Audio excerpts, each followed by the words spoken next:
Welcome to Built for This, the podcast where real estate meets real life skills.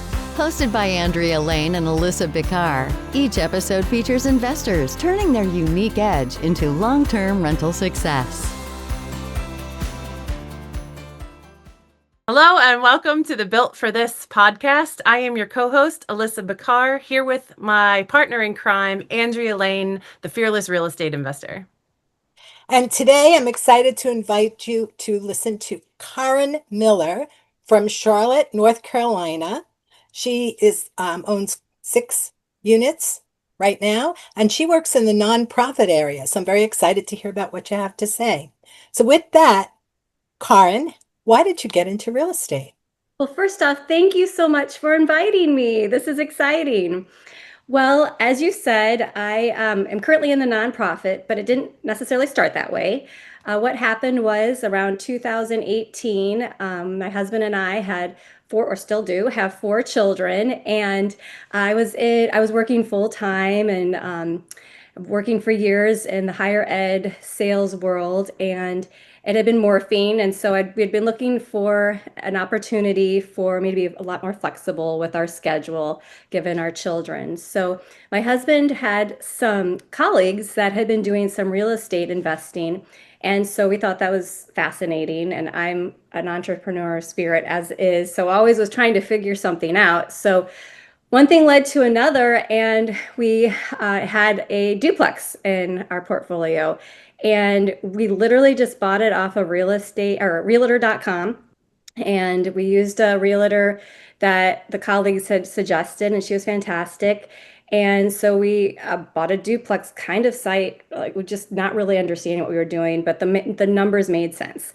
So we inherited 2, it was a duplex, so we had 2 tenants, and one we still have, so that worked out great.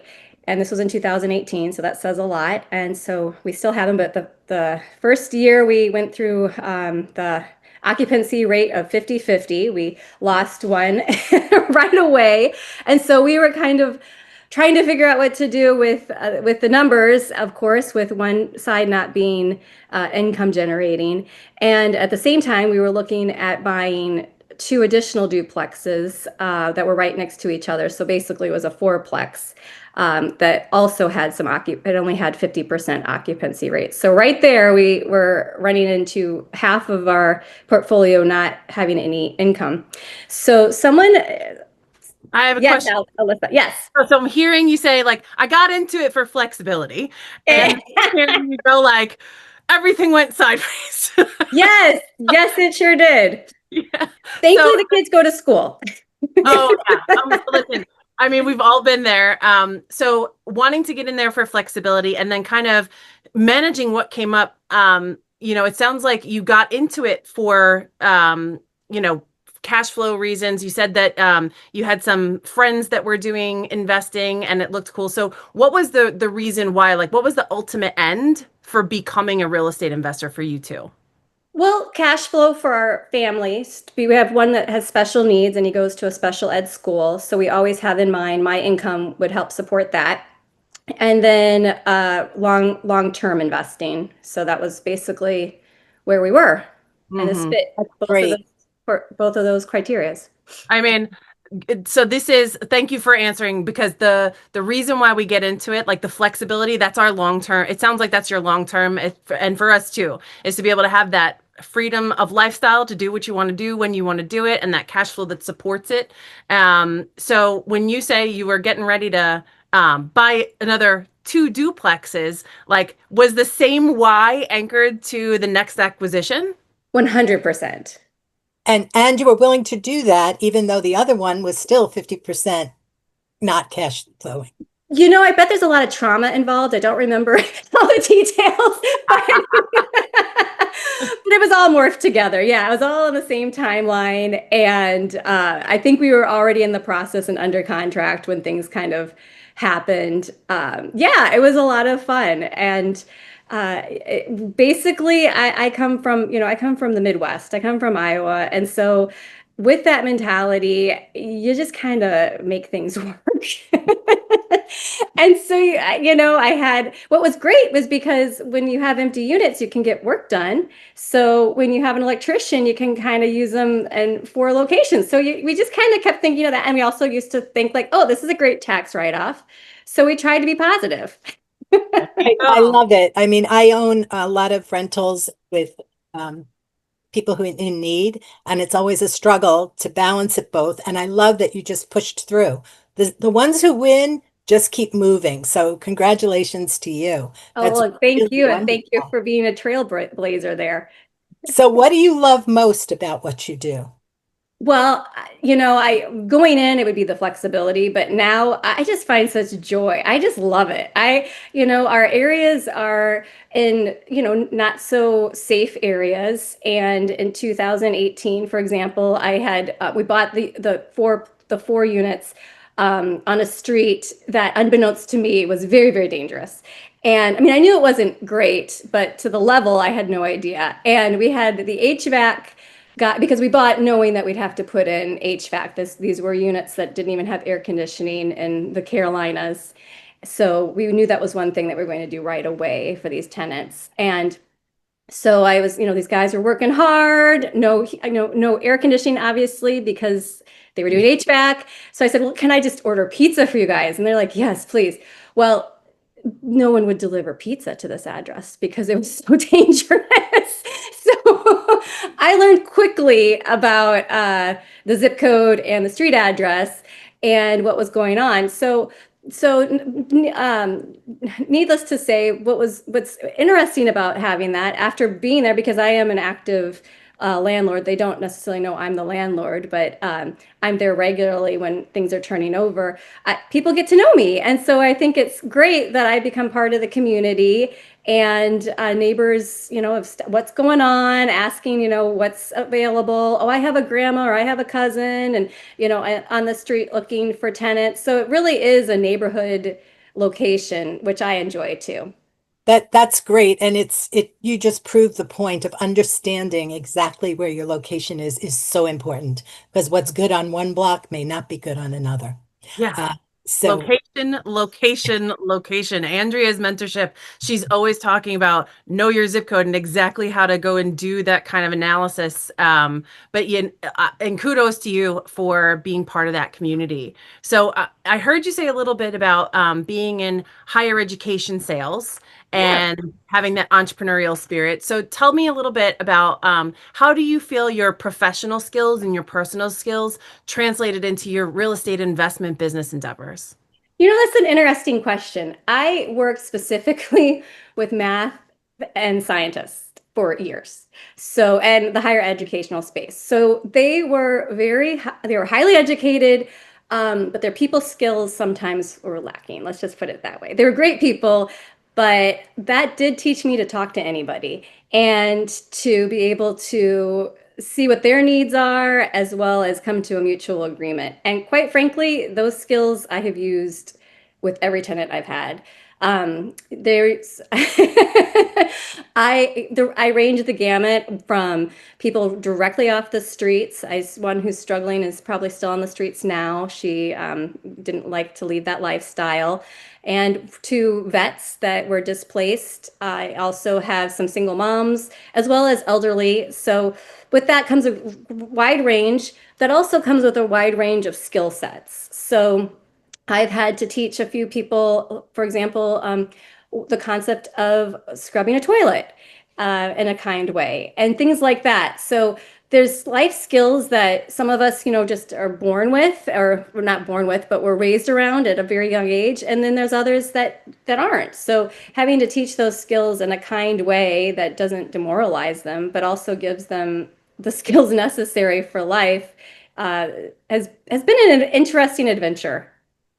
I'll say. And I love that you're pouring into people. Like your love for connection is evident in how you talk about the people that you bring into your properties.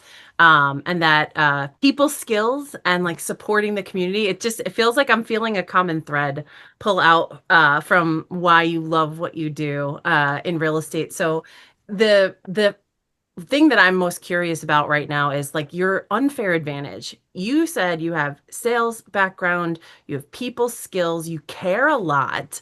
Why does that, is that part of what gives you an unfair advantage in being a really successful real estate investor?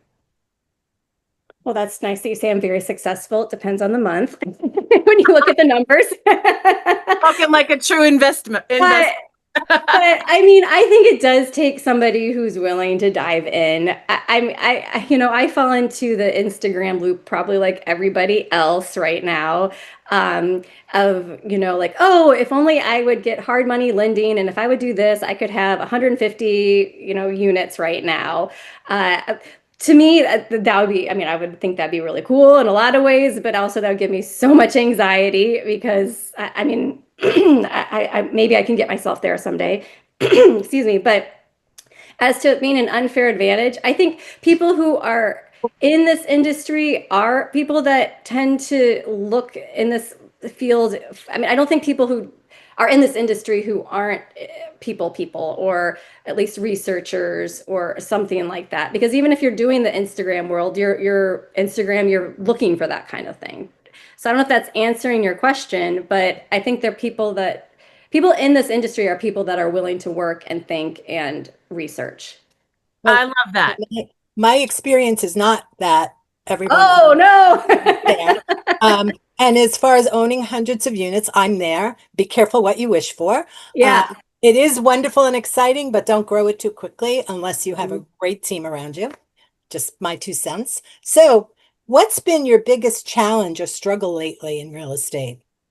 Okay, that's a good question. So, in the world of nonprofit, we learned how some are better than others. So I didn't understand this until we were in it, that Section 8 isn't just one of these things that just magically you can magically just go find your own people and here you have a Section 8 tenant with a voucher. But we've partnered up and with different nonprofits, and they say on paper that they'll check in on their clients or their tenants, but they don't. And so then you find out when their toilet is overflowing that the people, they're living in squander, and it's happened in 6 months, and they were supposed to have 2 check-ins by then, but there's absolutely no way. So that's been very frustrating because you think, any tenant isn't going to treat your place like it's your own. I mean, let's be honest. But you do have a level of expectation of like taking out the trash regularly and things like that. And when those things aren't done, things can escalate quickly and can really ruin a property. When So when you that's been take on, frustrating. when you take on the role of property manager, as you have, I don't do that anymore. Um, you take on the responsibility of you are the person who has to go there and check it out, because I found that Section 8 is really good at once a year telling you what's wrong with your property, but not necessarily caring because they don't have time about the tenant on an ongoing basis. So the struggle is there, and I hear it. That is a big struggle. And I do want to mention, we do actually have a property manager, but it's a very flexible relationship, if you want to put it that way. They're fantastic. So we use them for more of the vetting of who comes through for tenants. They've helped us with the nonprofits. They help us, for example, if there's an issue, they will literally call me and say, do you want us to send someone or do you want to go check it out? So often I do it because, like I said, we're trying to make a profit. So we aren't going at it alone, but we have a fantastic relationship with our You property, know what? which is If you're going unusual. to do it, if you're going to share, that's a great way to share because the property manager understands fair housing laws where you may not. Mhm. So pulling in the right tenants without having legal implications is really, really, really cool on your part. It's very smart to do it that way. And what part of project management do you like or not like? It's I kind of like all of it. The only thing I don't like is, and I always go in saying I'm with the property manager. So some of them are smart enough to realize that, it's not the case, but but I I forget your question now. Can you repeat it? Yeah. So what part of being a property manager do you like or not like? Like, Okay, say, so Thank you for repeating that. So I love going in and, some of these folks I've known for, years now. And I just, they always like to tell me what's going on with their lives. And I like helping them feel good about where they live because some of these people have not, literally were coming from the homeless shelter. And so they have pride and I want them to feel that way. Then the other side of the coin is people that have had no skills or have no interest in having a clean home, no interest and no appreciation for having a shelter over their home or over their heads, or dealing with drugs issues. So we've had to, I've literally walked in on a person that was expecting us and she was completely strung out and there was a child involved. So things like that, get really quickly escalate. And I know my law enforcement buddies on the street. So, and thankfully, that child is safe now, but it's unfortunate to see, and that's in any zip code. Don't get me wrong. It's just when you're entering someone's home, you see the reality. Yeah. 100%. So, it seems like what you have a nice little portfolio right now. Mhm. Are you looking to grow it more, or are you satisfied with the number of units you have right now? Oh, I'm 100% interested in growing it now. It's just a matter of crunching the numbers. It's a really tough world out there. And, we looked at Sharpen that pencil, baby. yeah, and we looked at changing it up a little, but the Section 8 world really works for us. We understand it. We've made some big mistakes of putting, too much money into one unit and then not putting enough money in another unit. So we feel like we've figured out the balance. Of course, there's going to always be issues, but yeah, we're always looking in that way. But we're just kind of seeing where the real estate world goes There because you I'm go. telling you, the numbers aren't working. I It's harder and harder to find good numbers, but they're out there. I know that because we find them. Yeah. Well, maybe we can talk afterwards, Andrea. So, can you share with us a recent win, lesson, or story from your investing journey? Win, lesson, or story? Okay, well, I've got a story that's a lesson. Listen, It was pay it forward. We love when your skin meets Yes, your patch. I'm always a Here. positive person, and I try to give people compassion, and I don't want to be a jerk. I don't want to be, making people feel like this is their home. I don't want to I want them to feel like this is their home, and I'm just asking to be there to fix something, right?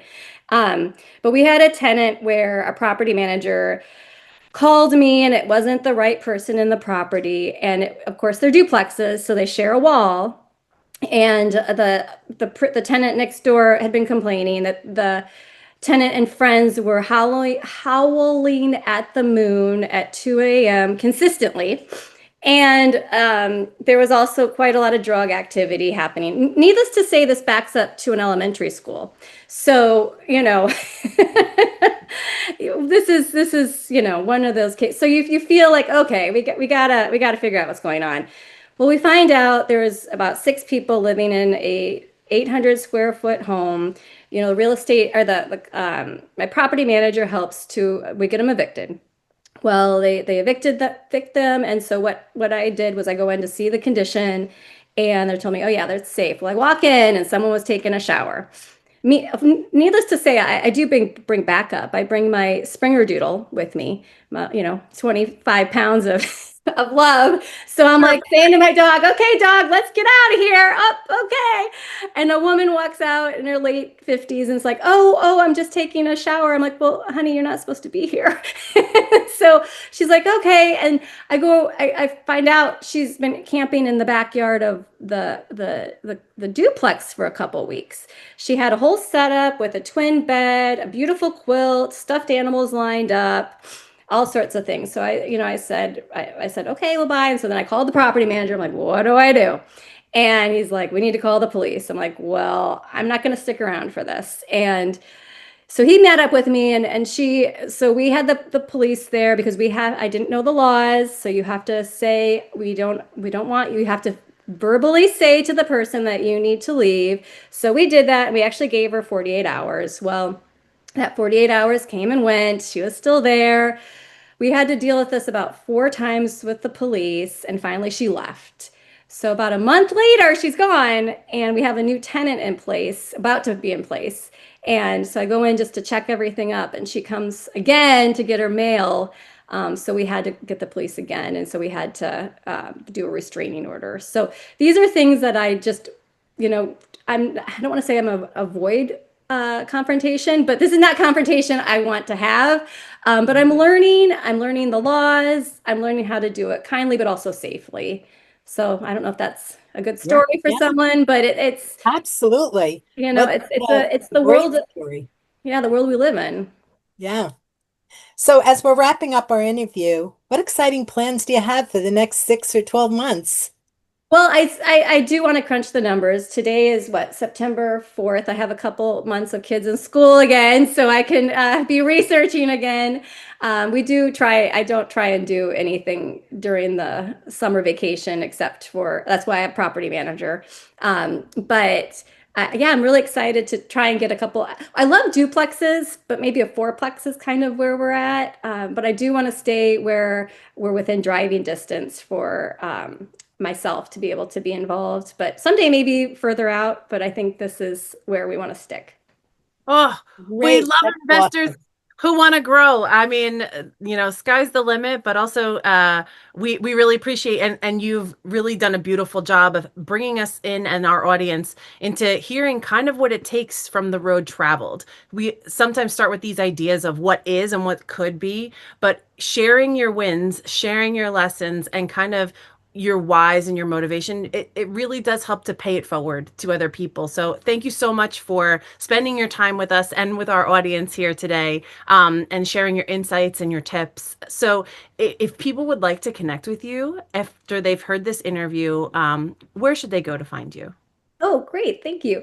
My email is Karrin, Karrin Miller, Miller, at gmail.com. Great. Awesome. Awesome. Well, thank you so much. We really appreciate it. Great job. Oh, Yeah. thank you, Andrea and Alyssa. We are so excited to have you here. If you're listening to this on the broadcast, stay tuned. We have more excellent guests just like Karrin queued up for you right after this, so don't go. This wraps another episode of Built for This. If you're a real estate investor with a unique edge, apply to join us at builtforthisshow.com/guest.